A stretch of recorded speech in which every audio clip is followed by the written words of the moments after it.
gusto poder saludarles. Hola, ¿cómo están?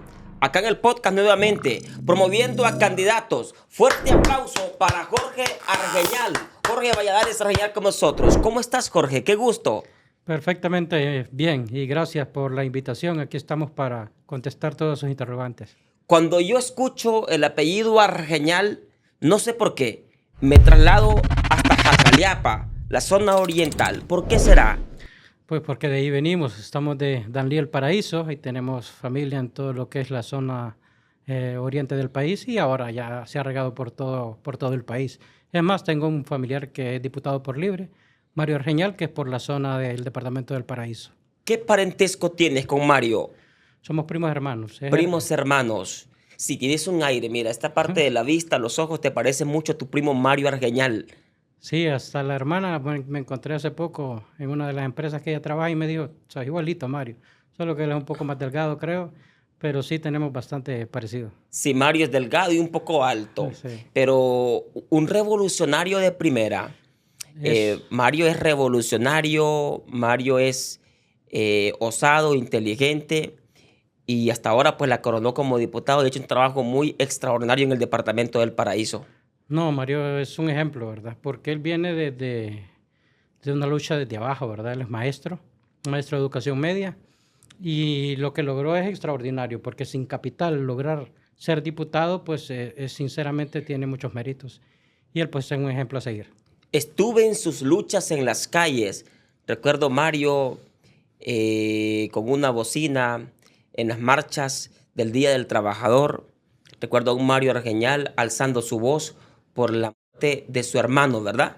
Sí, lastimosamente Juan Carlos. Juan Carlos Argeñal, Sí, que era comunicador social. comunicador social y lastimosamente lo mataron por causas que desconocemos, pero sí fue un golpe duro para la Sí, familia. y de ahí se ha levantado Mario en esta lucha. Muy bien, hablemos de ti. Te lanzas como precandidato a diputado por Libre en el movimiento Morena, que lidera Russell Tomé. ¿Por qué eliges Morena con Russell Tomé y no a Rixi Moncada? Bueno, para nosotros Morena y el abogado Russell Tomé es un líder nato. Es un líder que tiene empatía por la gente, se toma el tiempo de platicar con uno, se toma el tiempo de dirigirte, de darte el valor que es. Y Morena pues es un momento de nuevas alternativas, un movimiento de nuevas alternativas. ¿Qué significa? Que no estamos con la parte oficial, no significa que tenemos nada en contra de la parte oficial, porque es un derecho. La abogada Rixi Moncada también es una muy buena candidata, pero nosotros consideramos de que el líder, la posición histórica que tuvo el abogado Russell Tomé en el Congreso Nacional, pues lo hace meritorio para que sea el candidato de Libre.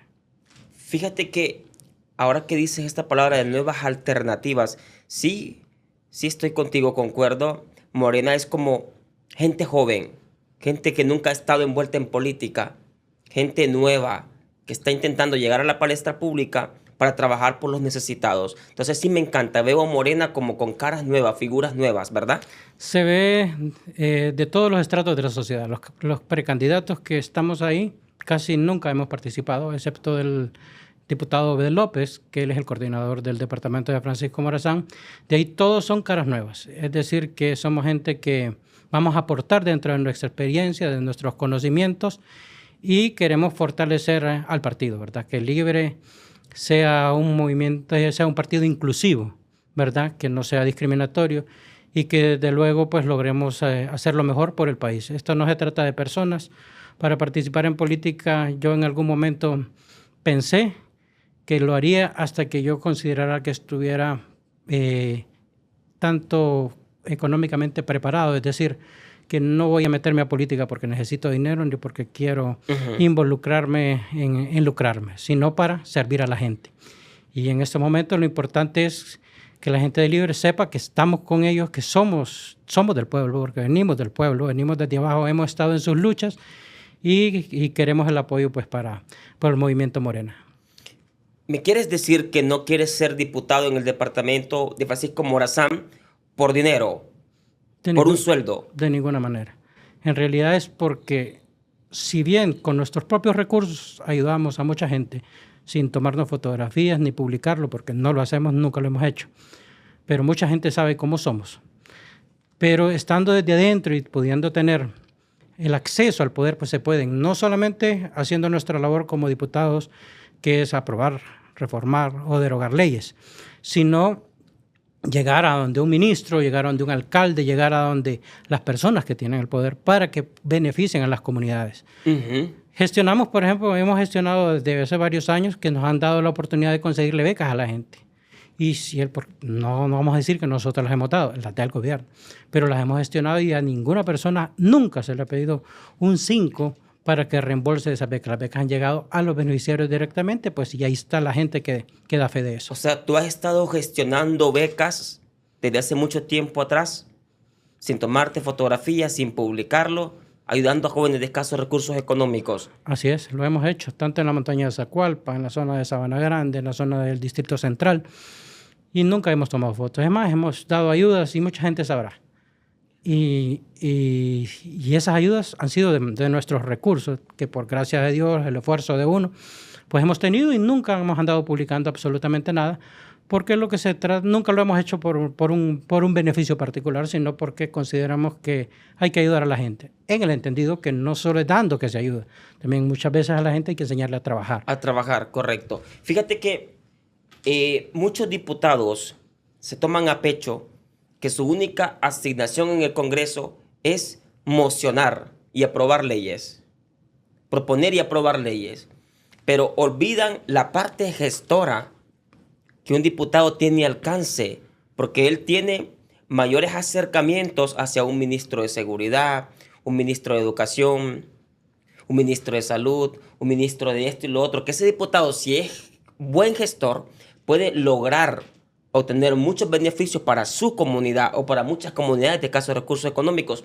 pero no son gestores, solo proponen leyes y aprueban, levantan la mano y todo, creen que su trabajo realmente es eso y no realmente es eso. La gestión también es parte del trabajo de un diputado. ¿Qué opinas al respecto? Es que somos del pueblo, o sea, no vivimos en una isla. O sea, todo lo que en tu comunidad ocurre te beneficia o te perjudica. Y cierto, nuestra función principal como diputados es estar en el Congreso, analizar, porque que no te metan autogoles, ¿verdad? Correcto. Estar analizando por qué levantas la mano para sí o para no. Correcto. ¿Verdad? Y qué propones. Pero lo de ser gestores es demasiado importante. Claro. O sea, ¿cómo puedo decir, no, yo soy diputado, yo gano mi salario y lo gano porque yo es mi trabajo? Eso sería completamente injusto. Si yo tengo las posibilidades de llegar, ya sea hasta una empresa privada, a una institución pública, a una autoridad, para gestionar, para beneficio de la comunidad, está muy bien. Lo malo fuera que llegase a gestionar y que de esa parte que gestionó se eche a su bolsa, a la bolsa izquierda una parte. Pero si todo lo que consiguió efectivamente llegó a la comunidad y los beneficia a todos y entrega cuentas claras, no veo cuál es el problema. Porque es parte de la vida cotidiana, ayudar. Ayudar. Y es su asignación ser gestor. Claro. Porque el diputado se convierte en la voz de los que no pueden hablar. El diputado se convierte en el puente de los que no pueden conectar a un ministro, a un ente competente que puede ayudar mucho a una comunidad. Mira, hasta con visión mundial, un diputado gestor puede alcanzar grandes obras para comunidades de escasos recursos económicos, si es que le gusta la gestión de ayudar. ¿Cómo le va a pedir usted a una persona que es un campesino, que es un labrador, que es un obrero, que llegue donde un ministro? Si a veces le cuesta a un diputado, imagínese cómo le costaría a una persona normal. Entonces, gestione, sí, para beneficio de la comunidad. Mientras sea para beneficio, mientras rinda cuentas claras y sea transparente, no hay ningún problema. Es más, es una obligación del diputado hacerlo. Jorge, y si tú llegas a ser diputado por Francisco Morazán, ¿te vas a ganar el sueldo únicamente levantando la mano, sentado en el Congreso, entortado ahí solamente los martes o los jueves o 4 veces al mes? ¿O vas a ser un gestor importante para tu pueblo? Me daría vergüenza solo ganármelo por levantar la mano o bajarla. Creo que uno debe es más, ser parte de lo que tiene y no porque lo publique. Porque también se presta de que alguna persona diga, voy a donar mi salario, pero por detrás está robando, entonces no está donando nada. Eso es un parapeto, es pura apariencia. Lo que sí debe de hacer, efectivamente, es salir y buscar ayudas para las comunidades. Para mí, un diputado que no se mueve por su comunidad, no solo por donde vive, sino por los alrededores, por las zonas marginales. Por su departamento por donde su fue departamento donde fue electo, sinceramente no sirve y no debería ser reelecto. No debería ser reelecto, porque solo va a entortarse al Congreso, a levantar la mano y a bajarla, nada más. Pero no se mueve a hacer gestiones, que es su trabajo también hacerlo, ser gestor. Mira, qué buen punto. Sí, estos diputados se han creído mucho el tema de que ellos son legisladores, creen que están en Estados Unidos. Allá sí, el diputado únicamente fue creado para legislar, no administra fondos ni gestiona nada, solamente legisla. Pero aquí se necesita de diputados gestores. Se necesita demasiado. Hay gente que vive en zonas de riesgo. ¿Cómo ese diputado gestiona con las alcaldías para que les den terrenos donde no hayan zonas de riesgo, aunque la gente los pague con cantidades módicas? Pero evitar que esas riberas de los ríos de Tegucigalpa estén libres y no cuando vengan esas inundaciones provocan los desastres que provoca con esa gente. Eso lo puede hacer un alcalde, lo puede hacer un diputado con el alcalde y hasta lo puede hacer hasta con la empresa privada, porque hay un montón de terratenientes en Honduras o en la zona de Francisco Morazán que efectivamente podrían dar algunos terrenos para que mejoremos el medio ambiente nuestro, para que mejoremos toda la situación que está pasando con la gente cuando los inviernos vienen o cuando vienen los huracanes. Correcto. Bueno, muchos diputados traigo acá, muchos aspirantes a diputados traigo acá al podcast y cuando les pregunto, ¿qué harás cuando seas diputado? Titubean y no saben ni siquiera hacia dónde van ni por qué. Y a mí me encanta el por qué quiero algo, por qué quiero alcanzar algo, por qué quiero llegar ahí, qué es lo que quiero. Te pregunto, si tú llegas a ser diputado en Francisco Morazán, Jorge, ¿qué harás por Francisco Morazán? Lo primero, vamos a proponer que se apruebe una ley para que todos los microempresarios tengan un periodo de gracia de 5 años a partir de que entra en operación la empresa, para que no pague impuestos sobre la renta. ¿Por qué? Porque los primeros 2, 3 años son muy difíciles para un microempresario.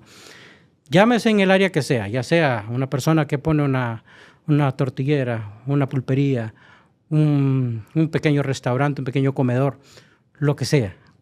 En el área de la agricultura. Barbería, lo que sea. Para que tenga por lo menos 5 años. Hubo algún momento que hubo un periodo de 3 años, pero eso quedó derogado. Es decir, eso debe ser urgente porque es terrible ver a una empresa que con mucho esfuerzo montó un salón de belleza y a los 2, 3 meses está cerrando porque no solo recibe corrupción, sino que entra a la alcaldía y empieza a molestar con un permiso de operación, empieza a fregar. Llega la ARSA con el registro sanitario y obviamente eso incomoda mucho a un microempresario porque tal vez no saben lo que es sacar ya sea un préstamo o invertir un capital que ha conseguido un capital para emprender y que empiece el Estado a empezarte a molestar, ya sea con la alcaldía, con ARSA, con la SAR, con todo ese montón de burocracia que te pone. Imagínese un agricultor de la montaña de Azacualpa, de Lepaterique, de Tatumbla, que quiere meter su producto a un supermercado y lo primero que le dicen, constitúyase como empresa. ¿Verdad? Y debe buscar un abogado para eso. O debe ir a Se Emprende, pero ni siquiera de repente tiene problemas hasta para leer y escribir. Tendría que buscar un profesional que le ayude. Y todo eso le está provocando burocracia, más burocracia, más burocracia. Entonces, lo menos que el Estado debería hacer es darle ese periodo de gracia de 5 años, haciendo trámites en línea. No puede ser que en este país, en esta ciudad, que es la ciudad capital, en este tiempo moderno, tengamos que estar haciendo una fila de todo un día o varios días en la alcaldía municipal para renovar un permiso de operación.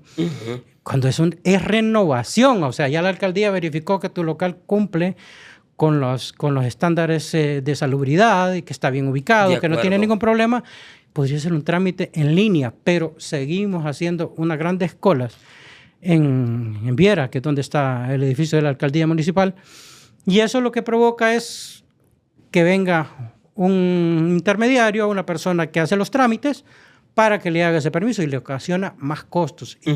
Y entendamos que el microempresario no tiene para pagar para todo, casi todo lo tiene que empezar haciendo él. Y eso es cuando ya una empresa creció, que ya puede tener gestores para todo. Pero evidentemente hay muchas cosas. Lo primero es eso, esos periodos de gracia de 5 años debe de aplicarse y debe haber una ley que beneficie al microempresario. La microempresa es la que más genera empleo. El 70% Ujú. de los empleos en Honduras los genera la microempresa. El 30% lo genera la gran empresa. La gran empresa. O sea, tú vas a promover que los primeros 5 años dejen trabajar tranquilo al emprendedor, que no lo jodan. Que no lo jodan. Igualmente la alcaldía, que no le cobre un 5 a la empresa que vienen haciendo, que no le cobre ni un centavo. Ujú. ¿Por qué? Porque está ayudando a generar empleo, está ayudando a que mucha gente no emigre. La gente no emigra por lujo, la gente emigra porque no tiene de otra. Correcto, O sea, no hay trabajo, no tiene de dónde sacar sustento para su familia. Entonces, por 5 años quieres que se apruebe mediante ley, por 5 años. 5 años de gracia para el emprendedor. 5 años. 5 años, al menos 5 años. Que no necesite permiso de operación los primeros 5 años. Que haga un trámite nada más, porque sí debe de haber una regulación de parte de la alcaldía, pero nada más un trámite que no debe de pagar un 5. Permiso de operación, ni pagar impuestos sobre la renta. Sabemos que el impuesto sobre venta no se puede Es evadir inevitable porque tú compras los productos, el material para tu empresa, para tu emprendimiento, pero el impuesto sobre la renta, o sea, que no pague al SAR ningún centavo por 5 años. Por 5 años. Y así, entonces fomentamos eso y evitamos de que mucha gente migre. Y la verdad que también creamos la unión familiar, ¿verdad? Correcto. Evitamos de que haya esa separación entre Desintegración familias. familiar que lo que provoca es maras y pandillas, cuando el niño queda sin papá y sin mamá porque estos fueron buscándose el sueño americano, dejando a su niño con la abuela. Así es. Y esto es uno de los errores que sucede en Honduras. Por eso hay tanto marero, porque es niño que creció con la abuelita. Niño que creció con el abuelito, sin la guía de sus padres, porque se fueron, no porque los abandonaron, es porque se fueron a Estados Unidos a buscar una mejor vida. Pero bueno, el punto es este. 5 años de gracia. Mira, me encanta porque yo veo mucho emprendedor que tiene un sueño de montar su microempresa, su pequeño negocio. Y él allí mira ajustando, sacando un prestamito, alquiló un localito, compró su indumentaria, su equipo, su logística, su material, su materia prima. Y duele ver cómo a los primeros días de abrir su negocito, ¡fuas! Está jodiendo ya la alcaldía. ¡Fuas! Está jodiendo ya el SAR. Entonces él está estresado, ¿me entiendes? Con su sueño. Y él intenta cumplirle los parámetros al gobierno municipal, al gobierno central, con los impuestos y esto, pero se comienza a ahogar. ¿Y sabes qué es lo que pasa? Que a los 2 años ese emprendedor termina cerrando su negocio. Al año y medio. Y duele. Alrededor del 70% de las empresas, de las microempresas que inician al año cierran. Y duele. No sé a ti, pero a mí me duele. Es terrible. Porque yo paso por una avenida y veo que alguien abrió su negocio y digo, qué bonito. Mira, el nuevo restaurante de Julanito o la nueva barbería de Sutano. Y termina vendiendo, me encanta. Termina vendiendo a precio de gallo muerto lo que le costó. Qué terrible. Para mira, recuperar algo de inversión. Y me duele Es después cuando de los 6 meses paso o el año ya lo miro que es cerrado. Ya cerró Julanito, no puede ser. No puede ser. Y todo, tienes razón, todo lo que compró con tanto esfuerzo a precio de gallo. Para recuperar un poco de inversión y decir... No, lo ver qué perdí hago. todo, por lo menos. O busco empleo, si encuentra, pues gracias a Dios. Y si no, ¿qué es lo primero que se le ocurre a un hondureño? Voy a emigrar. Duele. Y hasta profesionales. Pero te duele igual que a mí. Es terrible. Es terrible. Duele, Causa ¿verdad? un dolor Duele. fuerte Uno dice, y uno lo ha vivido, bueno, en carne propia lo hemos vivido cuando nos yo ha tocado sé lo que es cerrar. aperturar un negocio y Sí. cerrarlo al año. Cuánta tristeza da, cuánta impotencia, cuánto fracaso se siente. Sí, porque son sueños. Yo he tenido amigos que han cerrado barberías, que han cerrado una trucha, que han cerrado... Y a nosotros nos ha tocado particularmente porque para tener un negocio que gracias a Dios actualmente puede ser algo rentable, ¿cuántas veces nos hemos caído? Porque hemos empezado hasta vendiendo productos usados, hemos tenido emprendimientos en cerdos, hemos tenido tantas veces y no es que se trata de fracaso, son experiencias, ¿verdad? En el momento usted lo siente como fracaso porque te causa un grave dolor. Duele. ¿Tú te imaginas que este gobierno, cuando un emprendedor surge, te imaginas que este gobierno más bien apruebe una ley que a ese emprendedor se le aporte con un capital semilla? ¿Tú te imaginas eso? Qué bonito. Es que el capital semilla es muy necesario. ¿Tú te imaginas que tú abras tu negocio y que te llegue alguien del SAR no a joderte, sino que te diga, ¿cómo estás? Veo que abro su negocio. Ah, sí, mira, aquí estoy con este sueño. Vamos a darle a usted, vamos a hacerlo a usted beneficiario del programa de Capital Semilla para nuevos emprendedores. Haga el trámite y usted puede tener $2,000 o $3,000 para su negocio. ¿Sabe qué debería hacer? Aparte de ese capital semilla, la alcaldía ir a esos nuevos negocios. Que saque ese montón de burócratas que tiene la alcaldía en una oficina y que a los nuevos emprendimientos ellos lleguen y le dicen, mire, vamos a llenar la documentación con usted. Mire, le falta esa documentación, téngamela para tal día vamos a venir. Ah, wow. ¿Y cómo favorecería?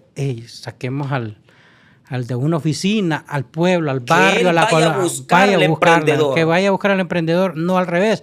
Porque ¿quién es el que lleva dinero? Pero el que le llega es el policía municipal. El policía para quererle cerrar y ponerle un rótulo ahí. ¿Ah? El policía municipal es el que le llega al emprendedor a quererle cerrar el negocio. Tienes razón. Un empleado de oficina municipal que vaya a buscar a ese emprendedor con todo el trámite. Sí. Mire, vamos a llenar su trámite acá para que no se fatigue y no pierda su tiempo haciendo fila en el Palacio Municipal. Tienes razón. Pero lo que le mandan es el policía. El policía para que le cierre. Y para que le cause problemas. Y para que... Porque recuerde que le cierran y él si tiene 1 o 2 empleados, que es lo máximo que va a empezar, le tiene que estar pagando aunque le cierren esos días, ¿verdad? Sí, tiene que estarle pagando. Lo que pasa, mira, Jorge, lo que pasa es que no sé por qué la cultura de estos gobiernos, no solo de todos los gobiernos, tanto municipales como centrales, de las autoridades como del SAR o de la alcaldía, es como que ven como si fuera un enemigo al emprendedor. Lo ven como si fuera un inversionista. Yo creo que es al revés. El gobierno municipal debe ver al emprendedor como algo tierno, mira. Como algo que cuidar. Hay que cuidarlo como un bebé. Como un bebé. Mira, qué bonito, está emprendiendo. Vamos a apoyarte. ¿Qué ocupas, papá? Un trámite rápido. Vamos a ayudarte aquí, no te preocupes. Vamos a ayudarte para que sostengas tu negocio. Si ocupas asesoría, vamos a apoyarte. Mira, hay un departamento de asesores para pequeños emprendedores que te pueden guiar en cómo facturar, cómo hacer esto, cómo hacer lo otro. Sáquenlos de la oficina y pónganlos a trabajar. Llévenlos a las comunidades, llévenlos a las aldeas, llévenlos a los caseríos, llévenlos a los barrios, para que atiendan a la gente. Sean ellos los que lo buscan, pero no para joderlos, para ayudarle. Para ayudarle. Ajá. Me gusta tu iniciativa. 5 años de gracia. 5 años de gracia al menos. Obviamente que hay que gestionarlo, ¿verdad? Es un proyecto de ley, pues usted lo presenta por secretaría, después ver si te lo agendan y obviamente hay que tener el arte para poder que te agenden, hay que platicarlo. No es peleando, porque en el Congreso Nacional no los ponen para pelear. Ese es el problema, casi todos están peleando y atacando cuestiones personales. Personales. O sea, es para gestionar a favor de la gente. El error de los diputados, ¿tú crees que el error de los diputados es llegar a ser diputados en el Congreso Nacional y comenzar a pelearse con el presidente del Congreso Nacional, que es el que le va a permitir levantar la voz para promover iniciativas? Es el primer error. Usted, en vez de buscar, y le digo por todo lo que hemos pasado los hondureños, desde el golpe de Estado, y desde antes, porque la verdad, anteriormente también hemos estado gobernados por ladrones, no hay que negarlo. Pero en vez de llegar al Congreso y decir, bueno, vamos a hacer un Congreso para la gente, no vengo a atacar si usted hizo esto o no hizo esto. Para eso están los organismos legales, para que las instituciones del Estado que persiguen delitos. Si alguien lo ha cometido, debe de pagarlo. Pero usted llega al Congreso ahí para hacer amistades, no para venderse, sino para hacer amistades para el beneficio de la comunidad, para que usted un proyecto que es importante para la gente, lo apoyen, le den cabida. Correcto. Y lo metan a comisión de dictamen y después a discusión. Pero si usted solo va a atacar a la persona, lógicamente se la van a embrecar, y hay que decirlo. Porque al gobierno de Libre le están haciendo un complot terrible, también, que no hay que negarlo. Hasta el presupuesto no le quieren aprobar. Y dígame, ¿cuándo había pasado que haya problemas para aprobar un presupuesto? Ha habido problemas para que no lo presentaron a tiempo y tardan en aprobarlo porque no fue presentado a tiempo. Pero problemas porque no te quiere aprobar el presupuesto, las otras bancadas, eso es un complot. Y eso también hay que achacárselo a la oposición, porque eso no debe de pasar. No debe de pasar. Porque el que está gobernando es Libre, le guste o no. Pero Entonces, libre es el que tiene la obligación de ejecutar ese presupuesto y, lógicamente, ese presupuesto va orientado en muchas obras para las comunidades. Entonces, no sé por cuál es el complot también. Pero es que ese chip del diputado, que él va a ser opositor y él va a pararse duro sobre la brecha y a pelear con el partido que está en el oficialismo. Y no es esa la búsqueda de un diputado. Su lucha no es esa.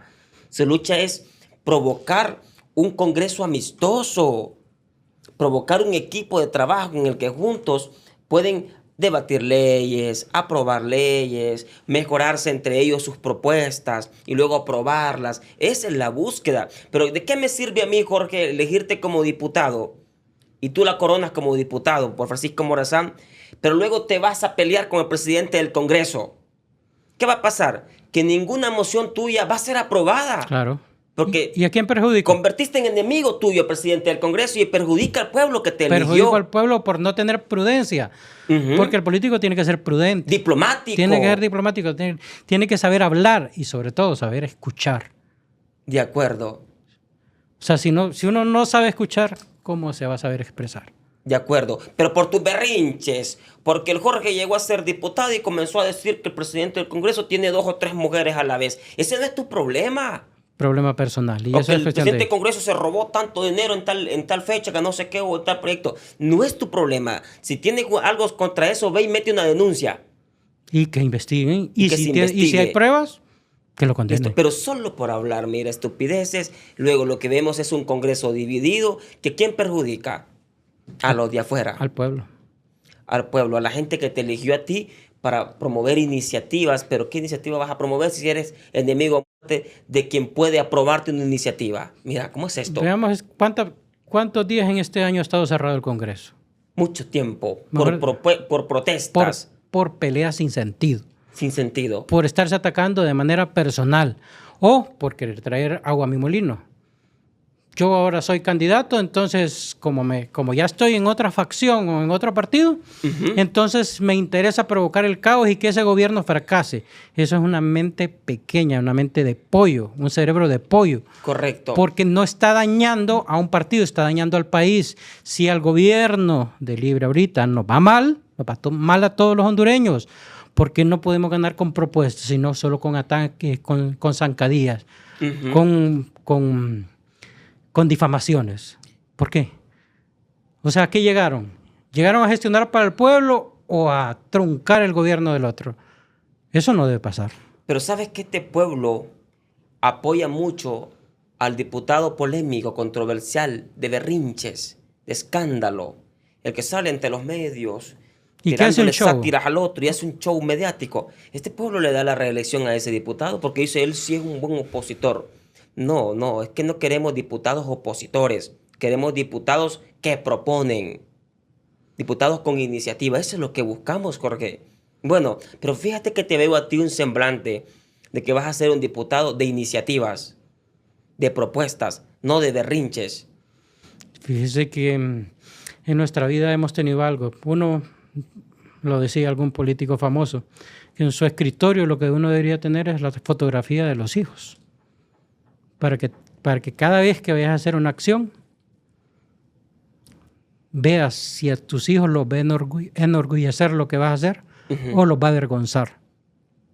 Yo ya tengo una edad madura y cada acto de mi vida yo pensaría, mis hijos se van a orgullecer o se van a avergonzar de lo que estoy haciendo. Y creo que eso nos hace falta a todos. Pero lo del orgullo es lo de menos. El asunto es que te lo llevas de encuentro. ¿Por qué? Porque los van a difamar. A difamar. Le van a hacer bullying en las escuelas, colegios, universidades. O te van a incautar tus bienes. O se los van a incautar.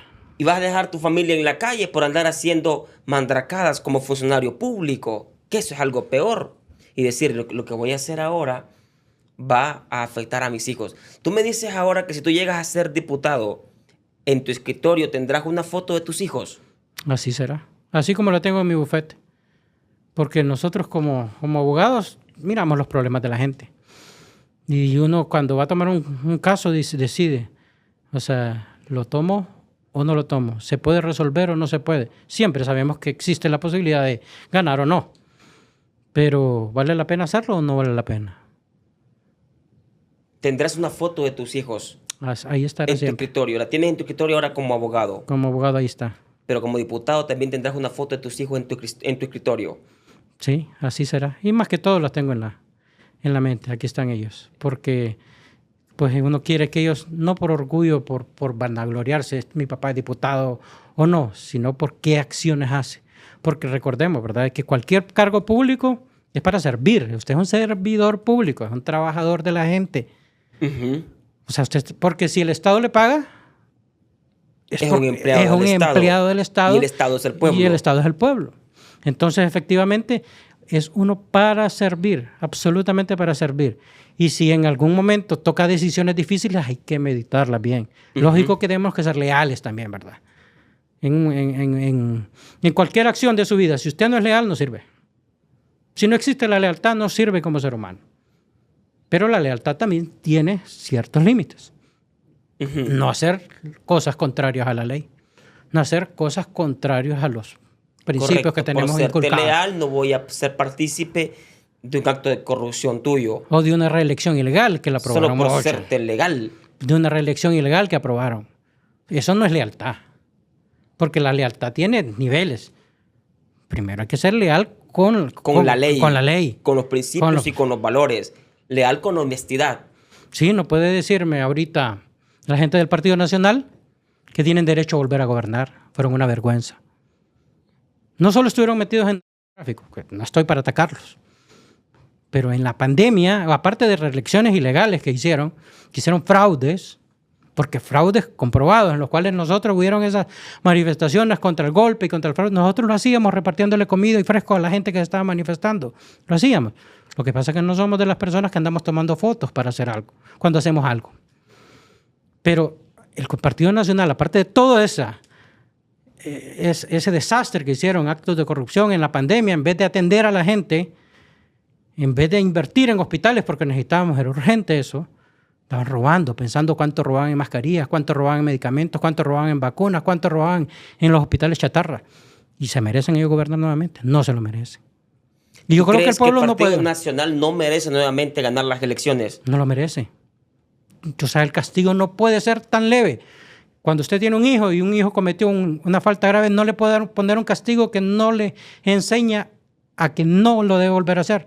Si pone un castigo mediocre, le dice, te voy a quitar el celular o no vas a tener permiso de ver televisión ni de salir un mes, y usted al mediodía se lo quitó, no lo reprendió. El Partido Nacional necesita una reprensión fuerte. Fuerte. No merece ganar nuevamente las elecciones por lo que hicieron en pandemia. Por todo el proceso, el seguro social. Por la EH que nos estafó a todos. Por los hospitales chatarras, por las inversiones en unas casas contenedores, por saqueo en el IP, con lo de las famosas placas. O sea, hicieron una barbaridad de cosas que no lo merecen. Y sobre todo violaron la Constitución también. Aprobaron esas sedes, que ahora existe la controversia porque la magistrada ponente pues redactó esa sentencia. Eso es inconstitucional y tenía efectos nulatorios. ¿Cómo se pone a creer que va a vender el territorio en pedazos? Aquí cualquier extranjero puede venir a invertir al país y puede comprar un territorio para hacer su hotel, para hacer su maquila, para hacer su inversión. El país es libre para eso, pero sometido a las leyes hondureñas. Está bien que se le den incentivos porque necesitamos empleo. Muy bien. Dentro de los cánones de lo racional. Uh-huh. Pero no puede usted partir al país y darle gobernabilidad. O sea, esta área de territorio que está deshabitada, usted pone al gobernador, usted pone su policía, usted pone sus leyes. No puede ser. Porque entonces, ¿por qué no lo hace Estados Unidos? De acuerdo. ¿Por qué no lo hacen ellos? Porque ellos sí defienden su soberanía. Igualmente nosotros debemos de hacerlo. El país no se puede partir. O sea, aprobaron una reelección ilegal. Lo hicieron a través... Recordemos que supuestamente al presidente Zelaya le dan golpe de Estado por querer hacer una cuarta urna y que en esa cuarta urna iba a haber una reelección ilegal. Pero mire qué doble moral. Al ratito solamente usaron al expresidente Callejas, que Dios lo tenga en su gloria, para hacer una moción para declarar inconstitucional la misma Constitución, que es una aberración jurídica, y permitir la reelección mediante, evidentemente, influencias o cualquier otra artimaña por la Sala Constitucional. Ujú. Eso no es justo. No es justo. Es darse con la piedra en los dientes. Darse con la piedra en los dientes. O sea, dieron un golpe de Estado basado en eso. Y ¿Qué? años después, Y años buscan después una ellos reelección buscan una artimaña legal para reelegirse. para reelegirse. Eso no puede pasar. Ese Castillo del Partido Nacional no tiene derecho. Es más, tiene demasiado poder para lo que se merece. El Partido Nacional debería ser un partido que debería tener apenas representación, porque fueron muy malos para la gente. Y esto ya, la población hondureña debe quitarse eso de que no es colores políticos. Ujú. O sea, busca el bienestar de la gente o busca el bienestar particular. Mi padre murió en el 2021. Por COVID. No murió por COVID, pero murió por el COVID. ¿Y por qué? Porque mi papá tuvo algún problema, una embolia y una situación. Tuvo en Dalín una clínica privada, lo trajimos. Después, por amigos me dijeron tráigalo al Seguro Social porque aquí hay más equipo y toda la cuestión. Lo trasladamos aquí a Tegucigalpa. No lo pudieron meter a cuidados intensivos, adivine por qué. No había cupo. Estaba lleno de COVID. Y si mi papá lo subían a cuidados intensivos de COVID, se contaminaba de COVID. Entonces, ¿qué lo tuvieron haciendo? Nada. Murió. Murió. Porque no pudo ingresar a una sala de cuidados intensivos. No hicieron nada, no se pudo hacer nada por él. Y usted se quedaba así, no somos millonarios como para pagar el Medical Center, ¿verdad? O sea, somos gente luchadora. Y murió por eso. ¿Y a ellos qué les importó? Y eso es el ejemplo de mi papá. Tu padre murió porque no había espacio en la sala de cuidados intensivos para él en el 2021. No había. ¿Quién es el responsable de eso? Los que estaban robando. Ellos estaban pensando en robar. ¿Quiénes? Los del gobierno del Partido Nacional. Ellos estaban con Orlando, sus secuaces. Ellos estaban pensando en robar. ¿Y cuánto te dolió? Es terrible ver por qué uno en la vida ha luchado tanto, ¿verdad? ¿Cuándo te dolió ver que tu padre murió porque no había un cupo para él en la sala de cuidados intensivos en el 2021? Y así falleció. ¿Cómo te marcó esto, Jorge? No, terrible, porque el papá se vuelve es la cabeza de la casa. El héroe de la El héroe casa. de la casa, el que animaba, el que unía, el que te llamaba, que mira, ayúdame en esto, vení, haz esto. Era tu consejero, porque es tu amigo. Ya en una edad madura tu papá es tu amigo. En edad de joven es tu jefe, va.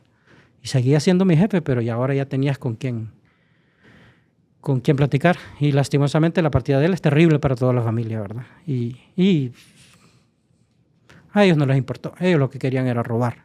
Y te vuelves impotente cuando estás en la posición de estar mendigando un puesto en un hospital público, mendigando un cupo en un hospital público para que lleven a tu padre a la sala de cuidados intensivos. No tienes el recurso para llevarlo a un hospital privado.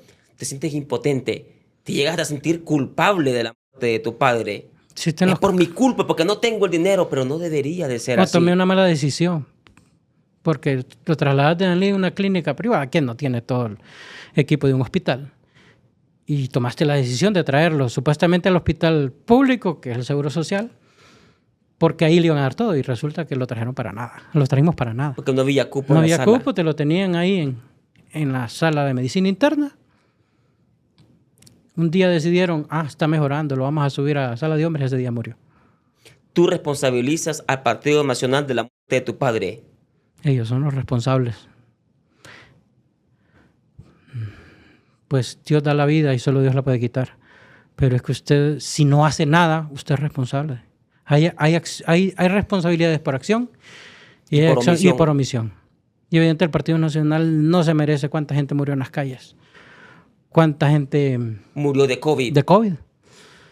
Pero barbaridades de gente. Mientras se saqueaba el dinero. En vez de haber pensado en, como hicieron en otros países de Latinoamérica, como Costa Rica, gestionar lo de las vacunas lo más pronto posible. Nosotros las vacunas nos vinieron por caridad y porque ya se les iban a vencer a varios países. Entonces, como se les iban a vencer, entonces dijeron, mandémoslas allá a los hondureños para que se empiecen a vacunar. Y que eran vacunas experimentales, pero sirvieron. Si no hubiera sido una mortandad salvaje, ¿verdad? Que ya lo fue, pero hubiera sido mucho peor. Pero nosotros tuvimos vacunas por caridad. ¿Recuerda? No por buena gestión. No por buena gestión. No por buena voluntad política. ¿Recuerdan cuando la empresa privada, la Cámara de Comercio, estaba haciendo encuestas para comprar vacunas ellos? Y nosotros nos apuntamos para comprar vacunas para por lo menos 18, 20, 30 personas. Cada microempresario lo empezó a hacer. Entonces después vinieron las vacunas por caridad, no por gestión. Qué terrible, ¿verdad? Y tienen valor de Y estar... duele eso. Sí. Eso no puede olvidarse. No se puede olvidar. Y esto nos deja rencoroso. Es que no tienen derecho a volvernos a gobernar. Por lo menos un buen lapso de tiempo.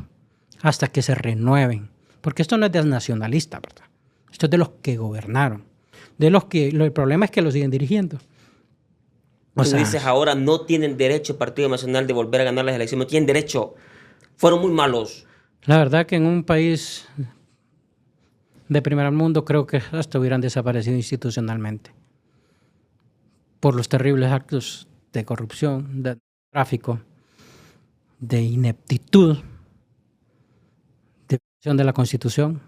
Sinceramente no sé cómo tienen el valor moral de presentarse. Yo sé que hay muy buenos nacionalistas, lo sé. Y la mayoría de gente seguramente es muy buena. Pero el problema es que no han renovado su cabeza. Siguen las mismas cabezas gobernando. Siguen las mismas cabezas proponiendo sus candidatos.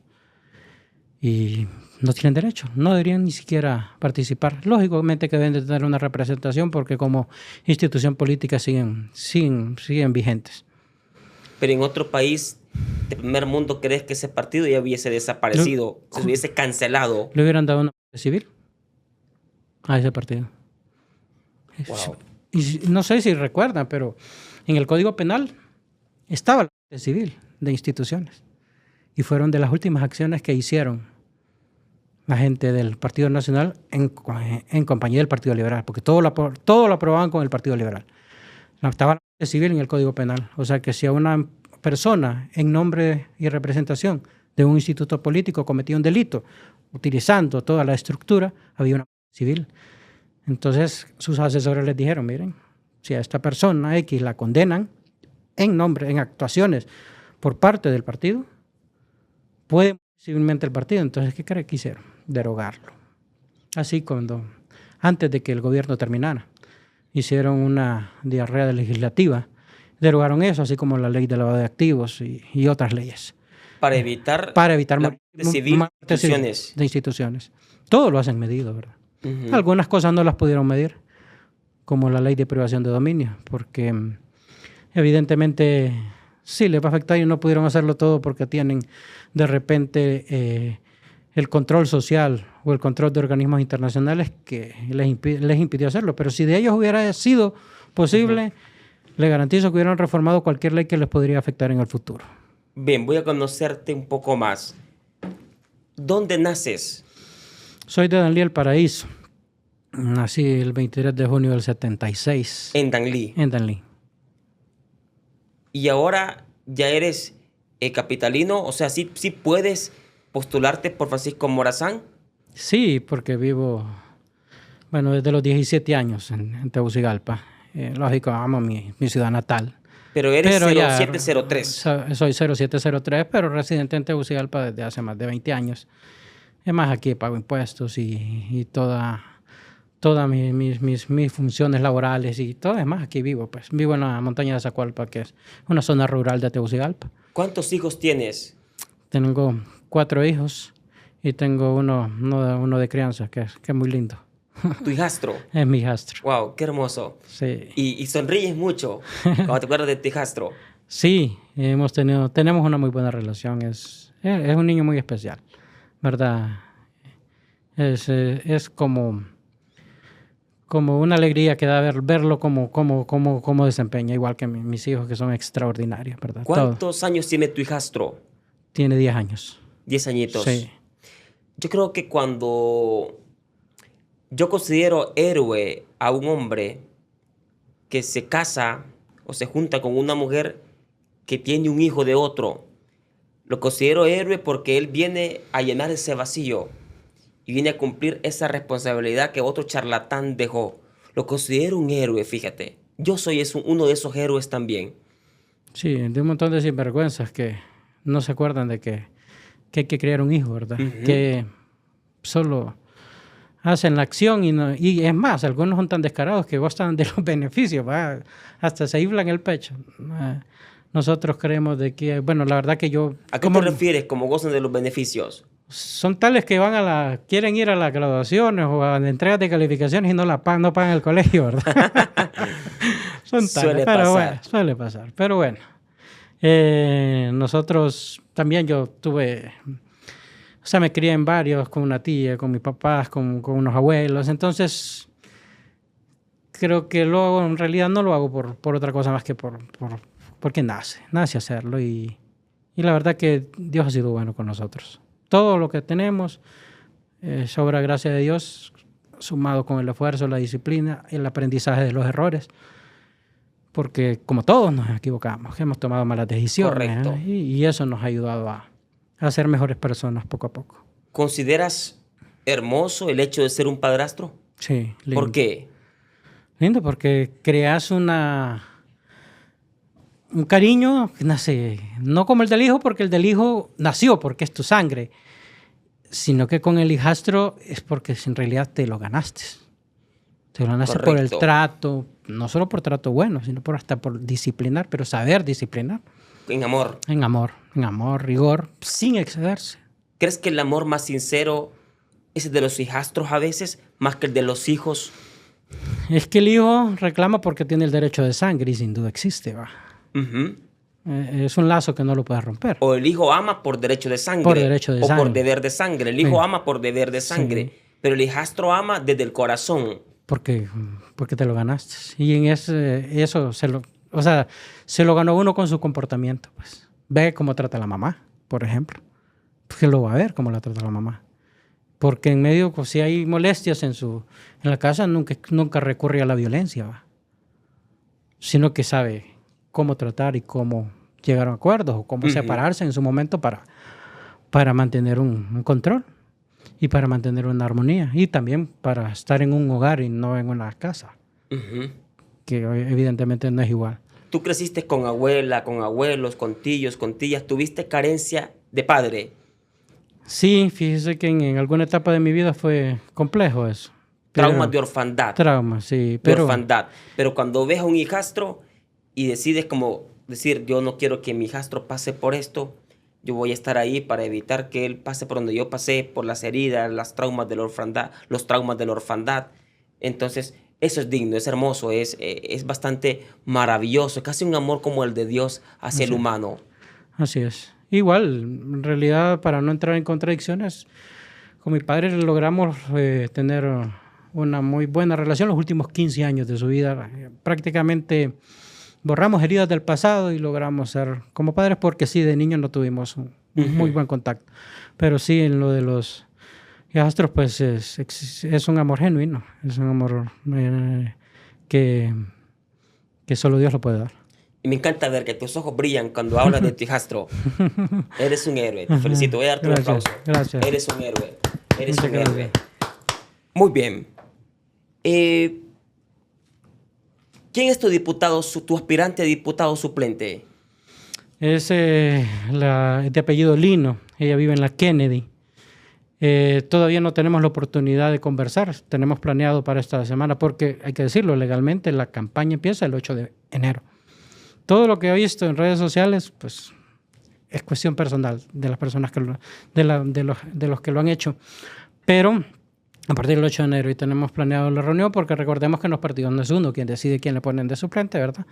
Y lógicamente que vamos a tratar de hacer un trabajo en equipo. Ella vive en la colonia Kennedy y vamos a hacer esas pláticas para poder sumarla y que igualmente ella haga sus aportes y en realidad trabajemos en equipo. ¿Qué opinión merece de tu parte la captura ayer domingo? ¿Qué opinión merece de tu parte la captura de Romeo Vázquez Velázquez por los delitos que supuestamente es responsable causados en el 2009? Hay que decirlo que la familia de Isi Jovet pues requiere justicia. El Partido Libre necesita justicia. Y eso no es persecución política, ¿verdad? Las responsabilidades que tendrá o no el general, más los otros militares involucrados, pues deberán probarlo en los juzgados competentes. Lógico que como abogado no voy a presumir una culpabilidad porque sería mal de mi parte. Pero que se necesita justicia, sí, no solo en ese caso, sino en muchos casos, porque sabemos que hubo excesos, hubo muertes premeditadas y nos metieron miedo en el 2009 con lo del golpe de Estado. y que es obvio que la muerte de Isis Obed fue para causar miedo y para lograr que esa muchedumbre que estaba contra el golpe de Estado pues se fuera y pudieran seguir manteniendo al presidente de facto en ese momento, a don Roberto Micheletti, en el poder. Justicia se necesita, no lo puedo decir cómo no van a probar esos hechos, pero si el Ministerio Público lo presenta es porque debe tener sus argumentos sólidos, de lo contrario en audiencia inicial pues lo van a sobreseer, ya sea definitivamente o provisionalmente. ¿Pero crees que debe haber justicia por ese y muchos otros casos en el 2009? Por todos los casos. También en el 2017, también en el ¿recuerdas? 2017. Las protestas del 2017. Evidentemente que hubo alguien que era el candidato en ese momento y se desmarcó, ¿verdad? Porque no pudo mantener esa lucha, porque en todas las causas debe de llegarse. El problema aquí es que normalmente se llega solo al de abajo, al autor material, pero nunca se llega al intelectual. En este caso están atacando supuestamente al autor intelectual, pero en derecho hay que tener las pruebas para hacerlo. Que se necesita justicia, evidentemente, la gente de Libre no es por persecución política, es que el que cometió delito debe de pagarlo. Debe de pagarlo, correcto. Y esta sangre hoy grita desde lo profundo de la tierra. Sí, y esa persona y su familia, sus padres, ¿qué cree que están haciendo? Obviamente mataron a su hijo por hacer un acto que la Constitución se lo permite. Protestar. Alzar su voz. Alzar su voz. No puedo someterme a un gobierno usurpador. Y efectivamente la Constitución se lo garantiza. Y aún así los mataron, usaron armas. ¿Por qué andaban armas letales? Es cuestionable completamente. ¿Por qué no usaron armas para motines? Existen armas para motines, antimotines. Están los gases lacrimógenos, están los perdigones que se usan para detener a la muchedumbre. ¿Por qué arma letal? Existe un manual de uso de la fuerza. Y si ese manual de uso de la fuerza se rompió, debe de serlo también. ¿Dónde está esa arma? ¿Dónde está el cuerpo del delito? ¿Y quién fue el autor material? Si es que fue uno o varios, no lo sabemos. Tú dices ahora se debe hacer justicia sin importar quién sea. Quien sea. Ni del partido que sea. O sea, aquí no es de qué cargo tiene, ni qué función desempeña en la sociedad o qué función desempeñó. O sea, se debe hacer justicia sin duda alguna. Y él caiga, como decía el señor que está en Nueva York, caiga quien caiga. Si le toca, a él le toca también, ¿verdad? Que no nos mofamos de ninguna acción. Pero se debe hacer justicia. Pero se debe hacer justicia. Esas familias necesitan justicia por sus familiares. 15 años después. Es demasiado tiempo. En criminalística dice que el tiempo que pasa es la verdad que huye. Entonces, entre tanto tiempo que pasó, hay mucha evidencia que se perdió. ¿Y ese delito no prescribe? No prescribe. No prescribe, son delitos contra la vida. Está involucrado alguien de las fuerzas del Estado, porque algunas personas decían que por qué lo acusaba la Fiscalía de Derechos Humanos y no la Fiscalía contra la Vida, porque las causas en las cuales hay involucrados agentes del Estado la lleva la Fiscalía de Derechos Humanos y no la lleva delitos contra la vida. Entonces esa es la explicación. No prescribe ese delito, no prescribe. No prescribe. Aunque sean 15 años después. No, falta mucho tiempo para su periodo de prescripción. Normalmente es el tiempo de la pena más la mitad, o sea, al menos 30 años. Todavía hay opción. El punto es si tienen las evidencias para hacerlo. ¿Qué tenemos? Si no las tienen, pues, ¿qué va a hacer? Solamente podría ser algo temporal. Pero eso sería una frustración más de justicia, pero tampoco se debe condenar a un inocente, a una persona que no se tengan las pruebas, ¿verdad? Bueno, sí me importa mucho escuchar tu opinión sobre este punto. Por los campesinos de Francisco Morazán, ¿qué harás cuando seas diputado? Primero, es muy importante que se gestione su asistencia técnica. Existen muchos problemas en asistencia técnica. Muchos problemas en que el Estado no invierte en reservorios de agua. Porque en Honduras llueve bastante. Pero si no hay reservorios de agua, entonces los campesinos solo producen en tiempo de invierno. Y eso es una moneda al aire. ¿Por qué? Porque el invierno puede ser intermitente o puede ser demasiado lluvioso. Sinceramente, la mejor temporada para cosechar es verano. Pero para cosechar en verano se necesita tener reservorios de agua. El Estado debe invertir en reservorios de agua. Si bien hubieron, sobre todo en algunas partes de la montaña de Zacualpa, inversiones en reservorios de agua, los hicieron en predios privados. ¿Y qué cree que pasó? Personas particulares se quedaron con los reservorios de agua. Entonces, ellos los usan para su beneficio, no para el beneficio de todos los productores. Asistencia técnica, que tengan los sistemas expeditos para poder ellos colocar directamente sus productos en los supermercados, sin que ponerle burocracias en constituciones de empresa, burocracias en los sistemas de facturación y lo que habíamos hablado anteriormente. El tercero sería el capital semilla, es muy importante, pero capital semilla con asesoramiento permanente para que esas producciones sean en el tiempo requerido y no todos se pongan a sembrar de todo en el mismo momento, que es lo que pasa.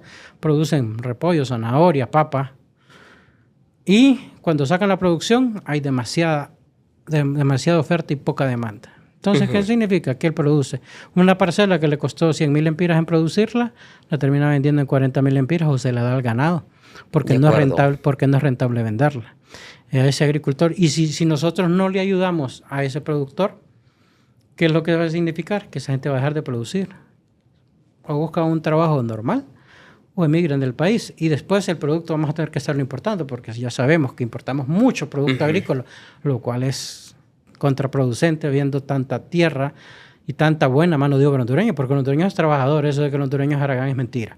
No tiene sentido que Honduras esté importando frijoles. Ni frijoles, ni maíz, ni legumbres. No hay sentido hacia eso. No tiene sentido. No puede ser que estemos importando de Guatemala una gran cantidad de legumbres, de verduras. No puede ser. Sí. Cuando en Honduras hay tierras productivas, suficiente agua, buen clima para poder producirlas. Tenemos de todo. Aquí tenemos áreas áridas para el maíz, para los frijoles. Tenemos áreas especiales para la agricultura.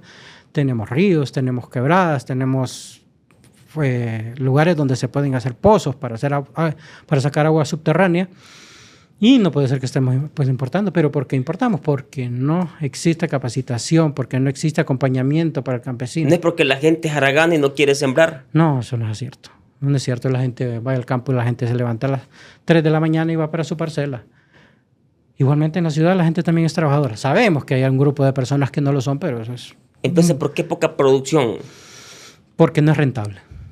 Ahí empieza la mayor posibilidad. Por eso la gente desiste de sembrar, porque siembran, cosechan, pero cuando quieren vender, les compran a precio de gallo muerto o simplemente no logran vender ese producto y se les pudre. Sí, sencillamente. O se les pudre o no es rentable venderlo. ¿Crees que el gobierno debe cerrar todo trámite de importación y provocar producirlo internamente?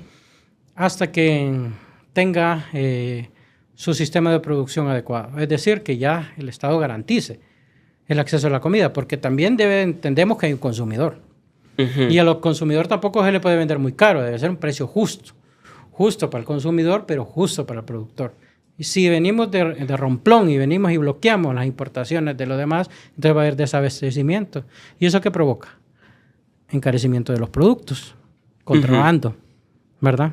Correcto. Entonces, todo debe ser medido, ¿no? En decisiones que se tomen, siempre debe pensar en las consecuencias que va a ocasionar.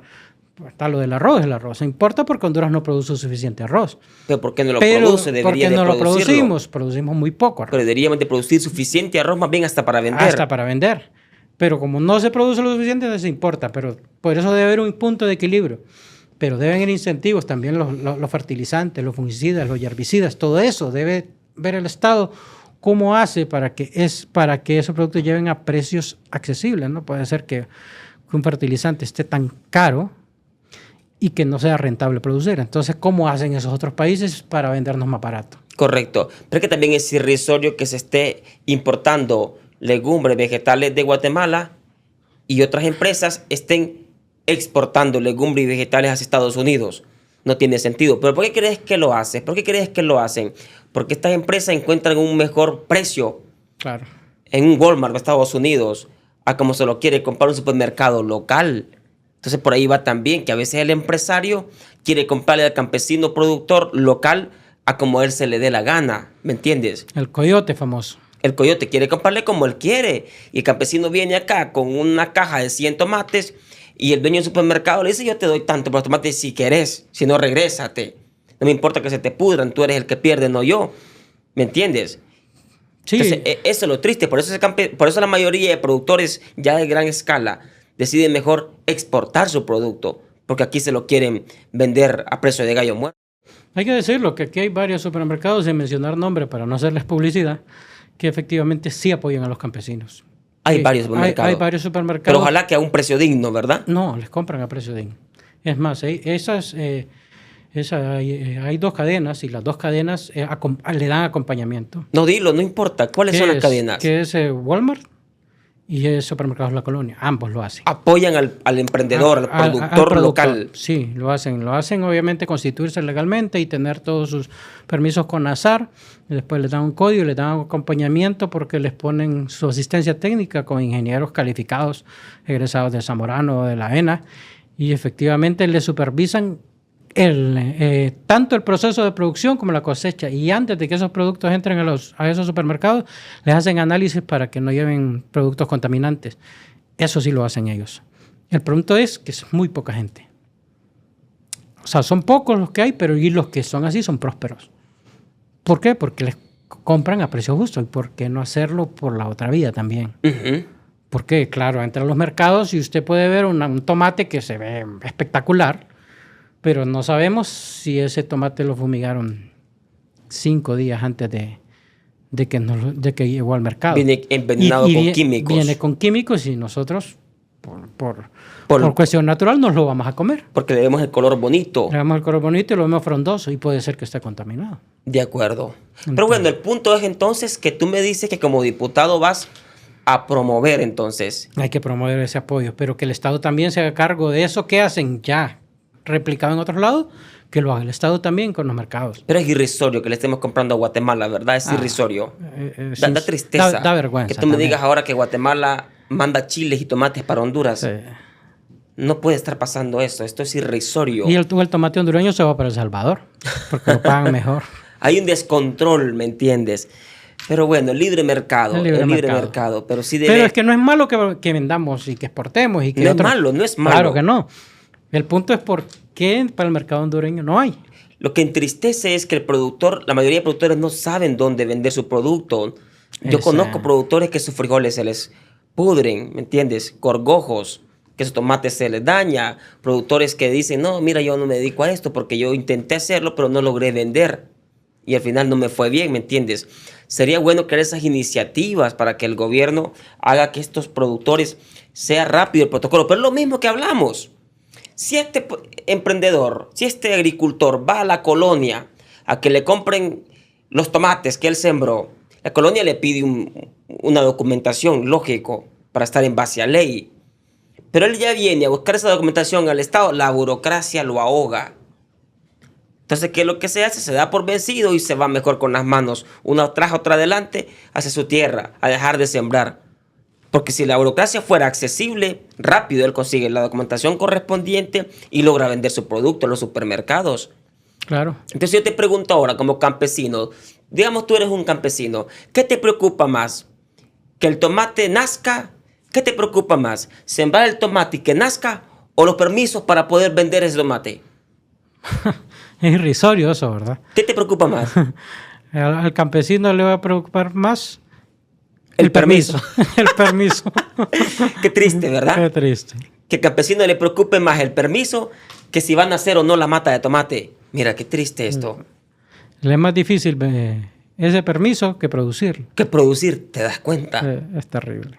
Y lo que tú decías, en línea debería ser todo eso. Mira, claro, trámite sí. En línea, ya tiene su permiso. Vaya, venda su producto tranquilo, sin mucho protocolo, solo con la regulación sanitaria correspondiente. Claro, porque sí deben de haber controles sanitarios porque son alimentos, ¿verdad? Y eso sí debe ser una regla. En los controles de calidad, pues es necesario. Claro. ¿Cómo está Racel Tomé? Pues Racel Tomé es un líder nuevo, es un líder que está resurgiendo y que está poniendo preocupado a la otra corriente, que la respetamos, desde luego. Porque hay un momento histórico en su vida. Si Racel Tomé no hubiese hecho lo que hizo el día que el señor Calix iba a tomar posesión del Congreso Nacional como presidente, ¿cómo estuviéramos? Significa que el Partido Libre hubiera perdido el Congreso. O sea, ¿crees que gracias a la patada de Russell Tomé es que Jorge no es diputado del Congreso? Es presidente del Congreso. Gracias a eso. Son decisiones que se toman en microsegundos, ¿verdad? No hubo tiempo para consultar qué hago. Tú me dices ahora, gracias a la patada de Russell Tomé, Jorge no asumió la presidencia del Congreso Nacional. Exactamente. Y hubiera sido nocivo. Hubiera sido nocivo porque él es una persona ambiciosa de poder. No tiene lealtad. Y uno tiene que entender en la vida que a veces te salen las cosas o no te salen. Él ya era diputado. Y era un diputado con poder.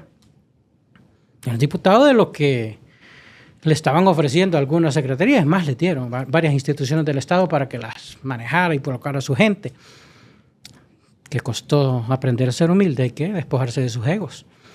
Y decir, habían hecho una alianza y esa alianza se iba a respetar.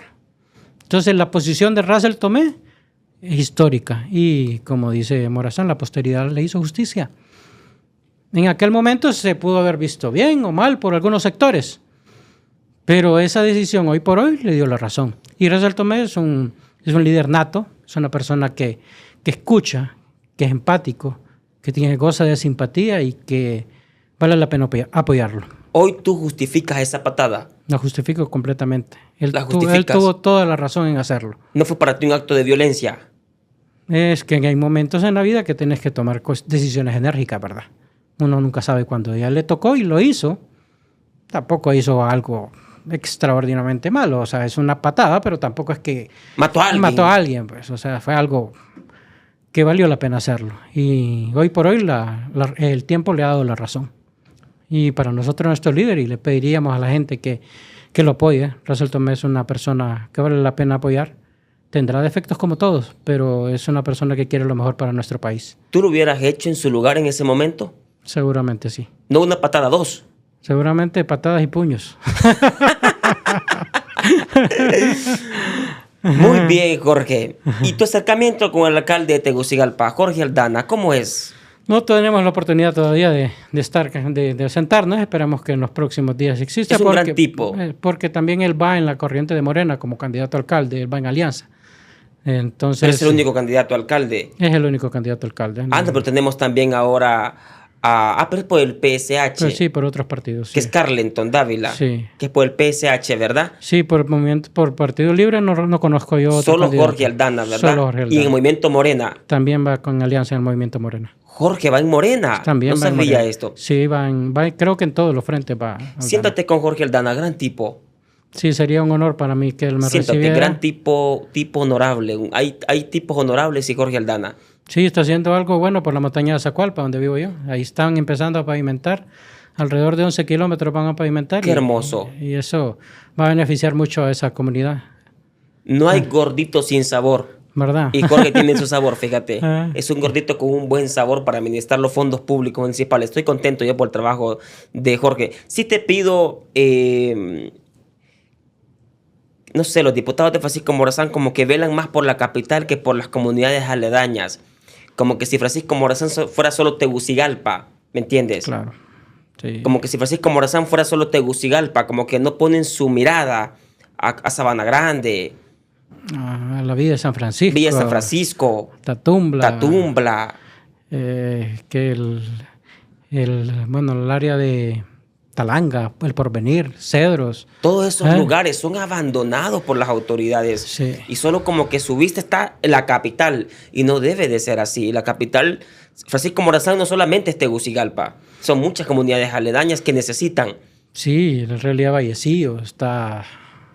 Cedro, Francisco Morazán. Bueno, hay un montón de municipios que necesitan que en realidad... los apoyemos y que gestionemos por ellos. No puede ser solo la capital. No se trata solo de caudal electoral, se trata también de llevar ayudas a las comunidades y desarrollos a las comunidades. Y aprovechar, pues mi número de celular es el 9870-3107, porque queremos pues, hacer equipos en todas las comunidades, en todos los municipios, en todas las aldeas, caseríos, de los que nos quieran apoyar. Vamos en la casilla 78. ¿Verdad? El Movimiento Morena. Ya te dieron la casilla, la 78 es la tuya. 78, sí. Casilla 78. Así es. Y tú vas buscando alcanzar la candidatura ¿Son cuántos diputados? 28, ¿verdad? No, de parte de Francisco Morazán, 23. Ajá, 23 diputados en Francisco Morazán. Sí, a nivel nacional son 128. Claro, 128, lógico. Sí. En el departamento de Paraíso solo son 6. Solo son 6. 6 diputados, aquí 23. Entonces tú te lanzas ahora en la precandidatura para llegar a los 23. Sí, o sea, para ser candidato. Ahorita para ser somos candidato oficial, claro, precandidato para ser candidato oficial. Y ahora estás en la 78. 78. En la casilla 78, en la papeleta electoral de los diputados de Francisco Morazán. La casilla 78. Así es, y pediremos el apoyo de la gente para devolvérselos con gestiones, con responsabilidad, con honradez, con diligencia, para beneficio de toda la población, porque al fin y al cabo puede gestionar uno para Francisco Morazán, pero lo que se legisla para todo el país, ¿verdad? O sea, y un voto hace la diferencia. Correcto, muy bien. Bueno, familia, aquí está Jorge Valladares en la casilla 78, en la papeleta electoral de diputados por Francisco Morazán. Jorge Valladares, precandidato a diputado, buscando la candidatura oficial para ser uno de los 23 diputados que velen por el bienestar de todos los franciscanos, ¿cómo le llaman? Franciscanos morazánicos. Mira, como se reencarnó en el Russell Tomé. Para que Jorge vele por el bienestar de todos los habitantes de Francisco Morazán. Apoyemos a Jorge Valladares. Creo que es caras nuevas, es uno de los precandidatos que yo les digo ahora, apoyemos, no podemos seguir apoyando lo mismo. Y me encantan los precandidatos que van surgiendo nuevos, personas honorables. Y Jorge es un tipo honorable a quien voy a darle mi apoyo. Quiero pedir el apoyo también de ustedes en la casilla 78, papeleta electoral, precandidato a diputado por Francisco Morazán. Pídele tu apoyo más enérgicamente a la gente para que nos despidamos. Estimados amigos y amigas, les pido que nos apoyen, ¿verdad? Que no tengan la menor duda de que vamos a trabajar por ustedes, que vamos a gestionar por ustedes, que tenemos la experiencia, la capacidad y sobre todo el deseo de servir a la gente. En la casilla 78, apóyennos, que no se van a arrepentir, no importa. Primero a la gente de Libre, apóyennos. Somos de ustedes, hemos estado en su lucha, de repente no nos hemos mostrado, pero somos de Libre.